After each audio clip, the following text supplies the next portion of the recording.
Assalamualaikum warahmatullahi wabarakatuh. Perkenalkan, nama saya Kandias dari kelas SI 302. Pada kesempatan ini saya akan mempresentasikan materi untuk mata kuliah Sistem Basis Data dengan judul Penghantar Basis Data sesi 1 sampai sesi 7. Presentasi ini akan merangkum konsep-konsep fundamental basis data yang telah dipelajari, mulai dari pengertian dasar, model data, perancangan hingga implementasi dan pengelolaan basis data. Di sini saya akan memberikan gambaran yang jelas dan mudah dipahami.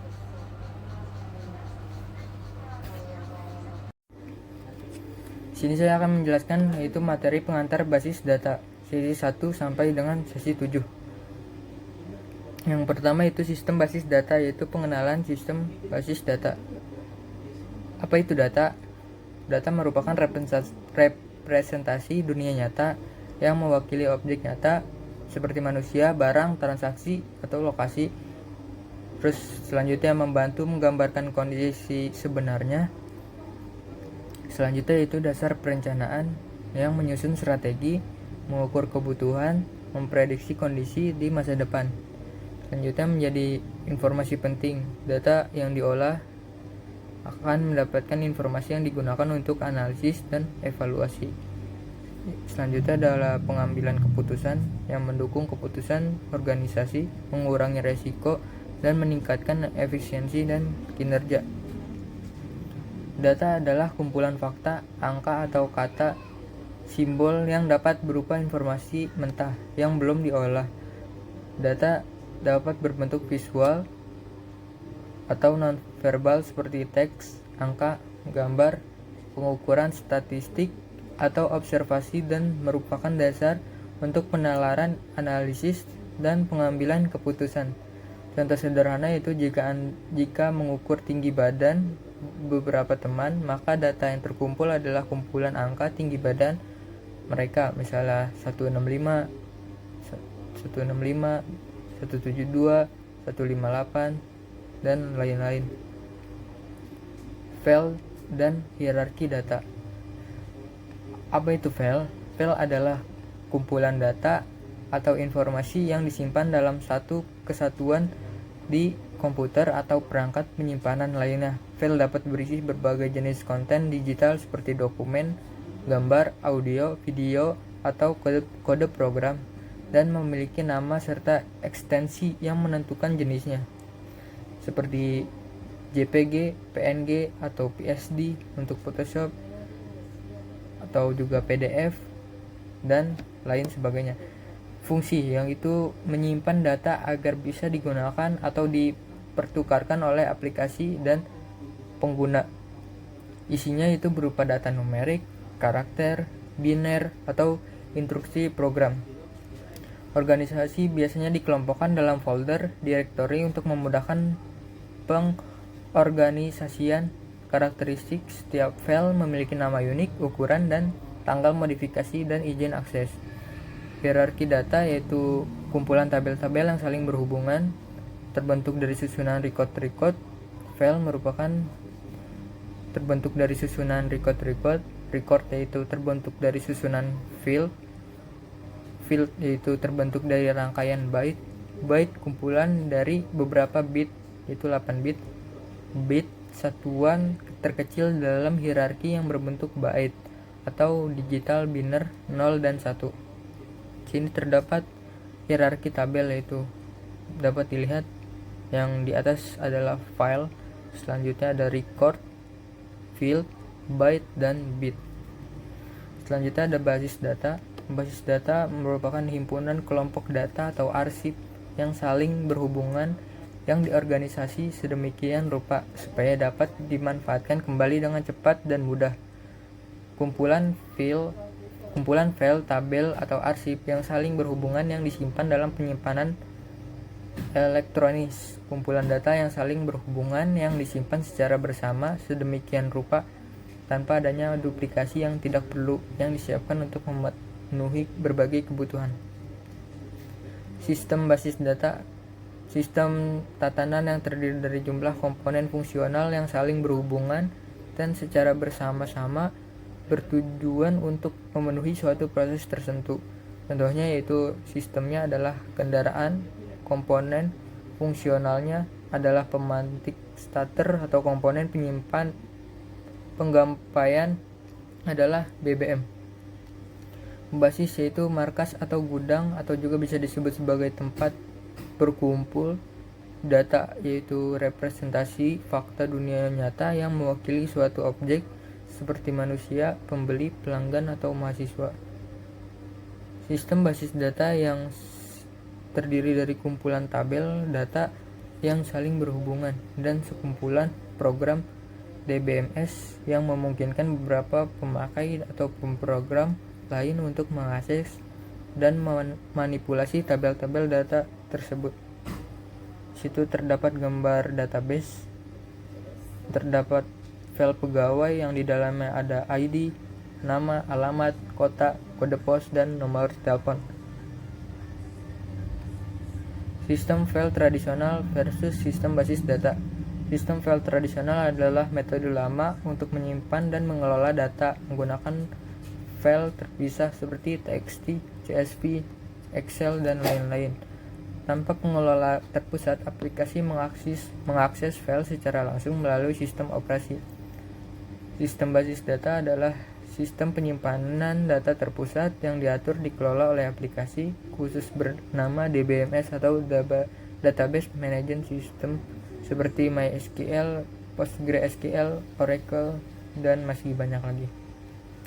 Sistem file tradisional yaitu kesukaran mengakses data dan mendapatkan data, timbul redundansi data dan inkonsistensi data, sulit dilakukan pengembang aplikasi yaitu kaku untuk dikembangkan, dan program oriented. Sistem basis data mudah mengakses dan mendapatkan data, redundansi data dan inkonsistensi data minim, mudah dilakukan pengembang aplikasi, dan data oriented. Sistem file tradisional itu menyimpan data dalam file terpisah seperti Excel atau TXT dan diakses langsung oleh aplikasi.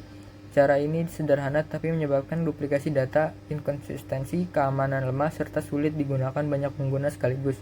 Sistem basis data mengelola data secara terpusat melalui DBMS sehingga lebih aman. Keuntungan dan kerugian menggunakan sistem basis data. Keuntungannya yaitu data dapat dipakai secara bersama atau multiple user, data dapat distandarisasikan, mengurangi kerangkapan data, atau adanya kemandirian data atau data independen, security data terjamin, dan masalah integritas. Kerugian penggunaan sistem basis data yaitu diperlukan tempat penyimpanan yang besar seperti server, dilakukan tenaga yang terampil dalam mengelola data, perangkat lunak yang mahal, kerusakan pada sistem basis data dapat terpenuhi departemen yang terkait. Penggunaan sistem basis data. Programmer aplikasi adalah profesional komputer berinteraksi dengan sistem lewat DML yang dibuat dengan bahasa C, COBOL, dan lainnya. Biasanya menghasilkan program aplikasi. Selanjutnya ada casual user atau user mahir, adalah pemakai yang telah berpengalaman berinteraksi dengan sistem tanpa menulis program tetapi memakai bahasa query yang telah disediakan oleh DBMS seperti select, bintang, from. Selanjutnya ada naive user umum, adalah pemakai yang tidak berpengalaman berinteraksi dengan sistem tanpa menulis program, tinggal menjalankan salah satu menu dan memproses atau proses yang telah dibuat oleh si programmer seperti aplikasinya. Spesialis user khusus adalah pemakai khusus yang menulis aplikasi basis data tidak dalam kerangka data processing yang tradisional, tetapi untuk keperluan khusus aplikasi tersebut seperti Knowledge Based Expert System. Penggunaan sistem basis data atau database manager. Tugas dan tanggung jawab dari database manager yaitu interaksi dengan manajemen file, integritas, integrity enforcement, keamanan, backup dan recovery, konsuransi, kontrol. Selanjutnya itu penggunaan basis data merupakan yang mempunyai kekuasaan sebagai pengontrol terhadap seluruh sistem database maupun program yang mengakses data tersebut sebagai database administrator.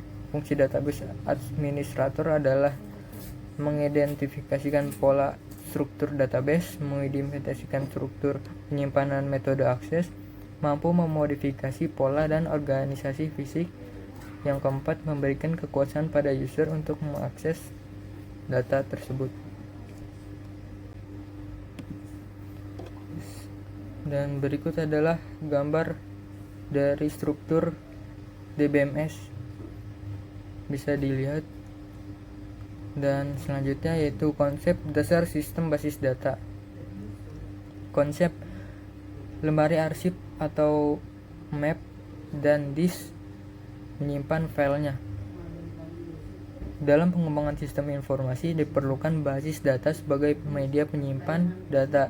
Kehadiran basis data dapat meningkat kinerja perusahaan dan dapat meningkatkan daya saing perusahaan tersebut, mengambil keputusan untuk segera memutuskan suatu masalah berdasarkan informasi yang ada.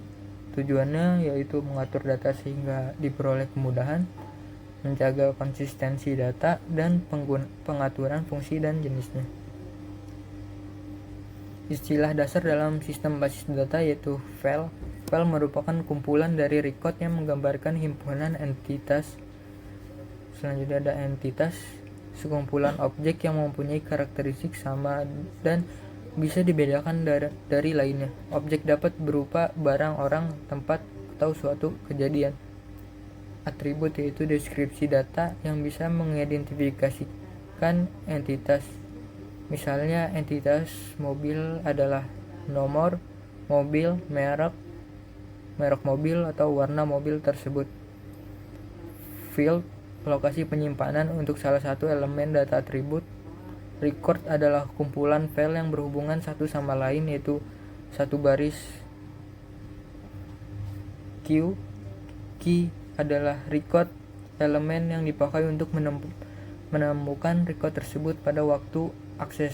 Jenis-jenis key adalah primary key, secondary key, candidate key, alternate key, composite key, dan foreign key. Basis data adalah kumpulan file yang digunakan oleh program aplikasi serta membentuk hubungan tertentu di antara record tersebut. Selanjutnya adalah bisa dilihat primary key. Primary key adalah field yang mengidentifikasi sebuah record dalam file, bersifat unik, tidak boleh bernilai nol karena wajib mengidentifikasi setiap record, tidak boleh duplikat, setiap nilai hanya boleh muncul satu kali dalam tabel. Seperti unique digunakan sebagai acuan relasi ke tabel lain. Menjadi foreign key membantu mempercepat proses pencarian dan pengindeksan data. Istilah-istilah dasar yaitu candidate key, field yang bisa dipilih atau menjadi primary key. Sebagai contoh bisa dilihat gambar candidate key yaitu name dan no kwitansi. Selanjutnya ada setiap candidate key bersifat unik dan tidak boleh nol. Satu tabel bisa memiliki lebih dari satu candidate key. Dari beberapa candidate key hanya satu yang dipilih menjadi primary key. Candidate key harus merupakan atribut yang mampu mengidentifikasi setiap record secara tepat. Foreign key, file yang bukan key tetapi adalah key pada file yang lain. Foreign key adalah field yang mengacu pada primary key di tabel lain, digunakan untuk menghubungkan dua tabel dalam sebuah database, berfungsi menjaga integritas data agar data relasi tetap valid. Nilai foreign key harus sesuai dengan nilai yang ada pada primary key atau tabel referensi.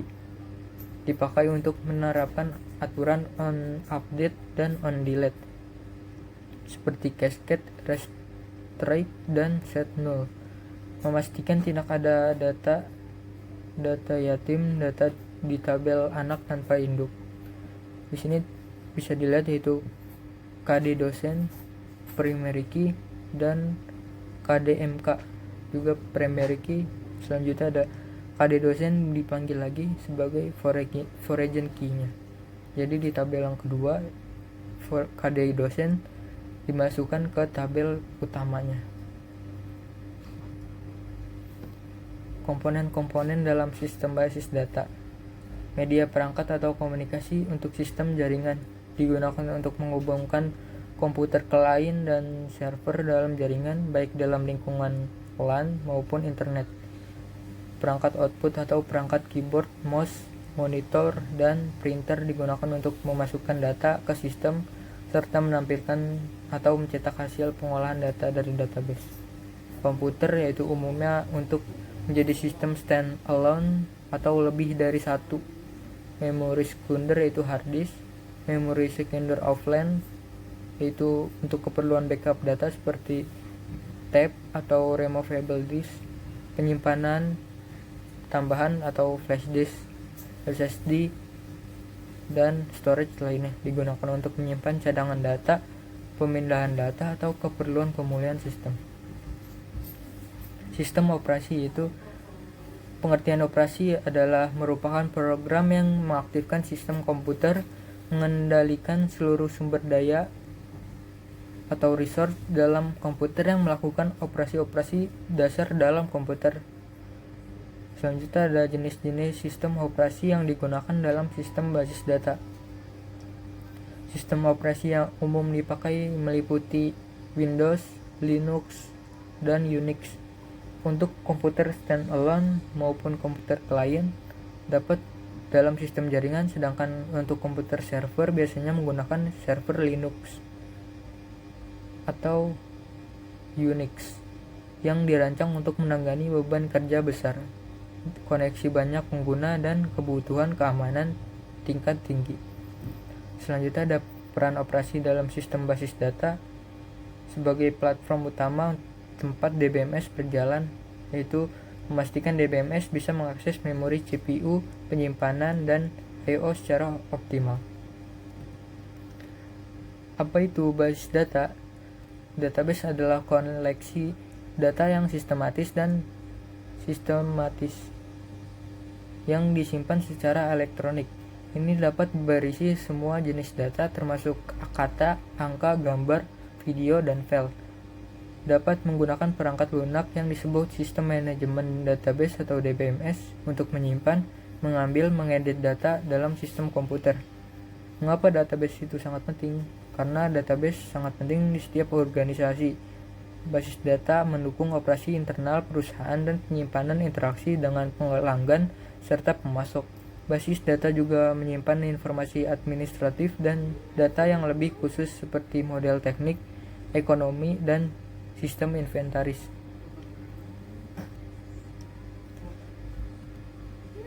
Sistem pengolah basis data yaitu DBMS memiliki fungsi mengelola penyimpanan, menyediakan mekanisme keamanan dan kontrol akses pengguna. Contoh aplikasi DBMS yaitu MySQL, PostgreSQL, Oracle Database, MySQL Server, dan lainnya.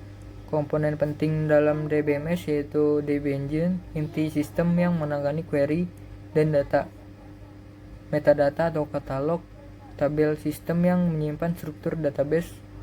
Kelebihan dan kekurangan DBMS yaitu DBMS memiliki kelebihan seperti data yang terpusat, aman, mampu menangani data besar, dan efisien untuk banyak pengguna.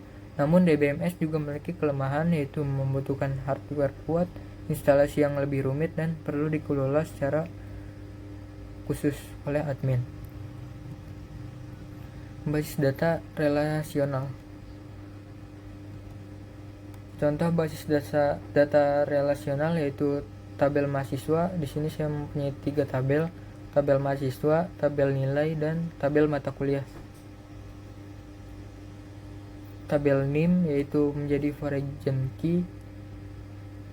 Kode mata kuliah juga sebagai foreign key, dan juga kode mata kuliah di bawah digabung dengan tabel nilai. Jadi NIM dan kode mata kuliah dibuat secara tabel terpisah untuk mendapatkan relasi data yang sempurna. Tahapan analisis dan perencangan. Di sini terdapat merupakan tahapan pemetaan atau pembuatan model dari dunia nyata menggunakan notasi perancangan basis data tertentu serta pembuatan deskripsi implementasi basis data. Tahapan analisis perancangan. Perancangan basis data secara konsep merupakan proses pembuatan data model tidak tergantung pada seluruh aspek fisik. Perancangan basis data secara logis merupakan proses pembuatan dan model berdasarkan secara fisik, yaitu merupakan pembuatan deskripsi implementasi basis data pada media penyimpanan sekunder atau disk. Model relasional. Di sini jenis-jenis model data yaitu ada model keterhubungan, entity relation model berorientasi objek, dan model data semantik. Yang pertama ada model keterhubungan entitas, model yang menjelaskan hubungan antar data dalam basis data berdasarkan suatu persepsi bahwa real world terdiri dari objek-objek dasar yang mempunyai hubungan atau relasi antara objek-objek tersebut. Di sini terdapat simbol dasar diagram IR, yaitu yang kotak merupakan entitas untuk menyatakan himpunan entitas. Selanjutnya yang kedua ada relasi, yaitu belah ketupat menunjukkan himpunan relasi. Yang ketiga ada elips, atribut menyatakan atribut, key dan dari bawah.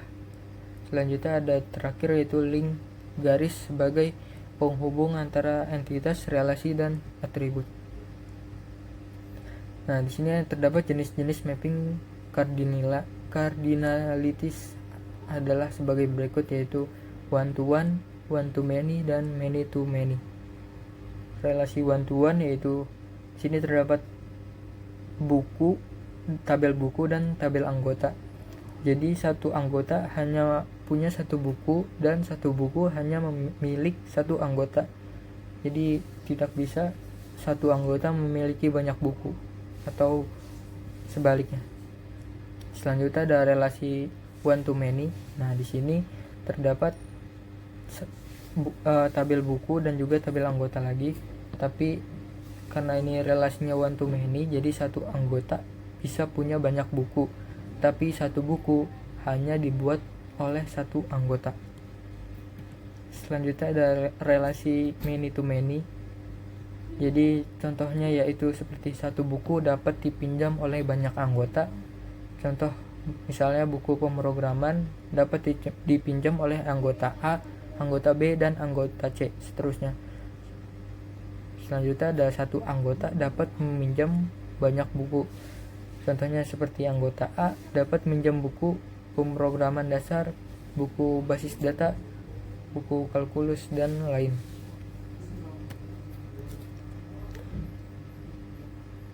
Model berorientasi objek yaitu struktur diagram terbagi menjadi dua, yaitu struktur diagram dan behavior diagram.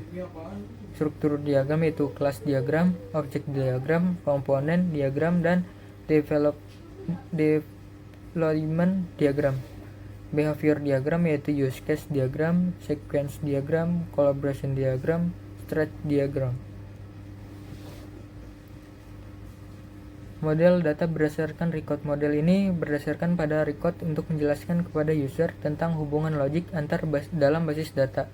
Perbedaan dengan model data berbasis objek adalah pada record based data model di samping digunakan untuk menguraikan struktur logika keseluruhan dari suatu database, juga digunakan untuk menguraikan implementasi dan sistem basis data. Di sini saya mempunyai contoh database penjualan barang terdiri dari 3 tabel, yaitu relation, supplier, dan suku cadang, serta pengirim. Selanjutnya ada model data. Hubungan antara data direpresentasikan dengan record, di mana record tersebut disusun dalam bentuk tree pohon, dan masing-masing node pada tree tersebut merupakan record atau grup data elemen yang memiliki hubungan kardinalitas 1:1 dan 1:m. Selanjutnya ada Entity Relationship Diagram atau IRD. IRD adalah model relationship yang berisi komponen-komponen himpunan entitas dan himpunan relasi. IRD adalah bentuk paling awal dalam melakukan perancangan basis data relasional jika menggunakan OODBMS. Biasanya IRD digunakan oleh profesional sistem untuk berkomunikasi dengan pemakai eksekutif tingkat tinggi. Data apa saja yang dibutuhkan oleh bisnis mereka seperti itu, bagaimana data tersebut dengan data lainnya, siapa saja yang diperkenankan untuk mengakses data tersebut. Sini terdapat gambar yaitu pengenalan IRD yang sudah kita jelaskan sedikit sebelumnya. Nah, ini adalah gambar contoh weak entity logical record structure atau LRS. Pengenalan IRD. Simbol @ digunakan pada atribut yang menjadi primary key pada entitas produk dan kategori. Sedangkan simbol add yang 2 kali dilakukan pada salah satu atribut sebagai foreign key. Pengertian normalisasi. Nah, apa itu normalisasi? Normalisasi adalah suatu proses perbaikan dengan model data relasional dan secara umum lebih tepat dikoneksi dengan model data logika. Normalisasi ini adalah proses pengelompokan data ke dalam bentuk tabel atau relasi dan file untuk menyatakan entitas dan hubungan mereka sehingga terwujud satu bentuk database yang mudah untuk dimodifikasi. Definisi normalisasi yaitu meminimalkan ukuran penyimpanan yang diperlukan, meminimalkan risiko inkonsistensi, meminimalkan kemungkinan anomali pembaruan. Sini terdapat bentuk-bentuk normalisasi dan langkah-langkah pembuatan normalisasi. Nah, di sini terdapat bentuk yang belum ternormalisasi, yaitu referencing group, atau terdapat tabel yang memiliki atribut berulang seperti di sini bisa dilihat. Dan bentuk normal pertama yaitu suatu relasi dikatakan dalam bentuk normal pertama jika dan hanya jika setiap atribut bernilai tunggal untuk setiap baris. Normal kedua yaitu bentuk normal didasari konsep full functional dependency, yaitu di mana setiap atribut yang bukan kunci bergantung secara fungsional terhadap primary key. Yang ketiga adalah suatu bentuk normal 3NF. Suatu relasi dikatakan dalam bentuk 3NF jika berada dalam bentuk normal kedua. Setiap atribut bukan kunci haruslah tidak memiliki dependensi transitif atau terhadap kunci primer. Nah, berikut adalah langkah-langkah pembuatan normalisasi. Bisa dilihat yaitu bentuk tidak normal, menghilangkan elemen data, menentukan fungsional dependensi, menghilangkan ketergantungan transitif, menghilangkan kunci kandidat yang bukan merupakan determinannya.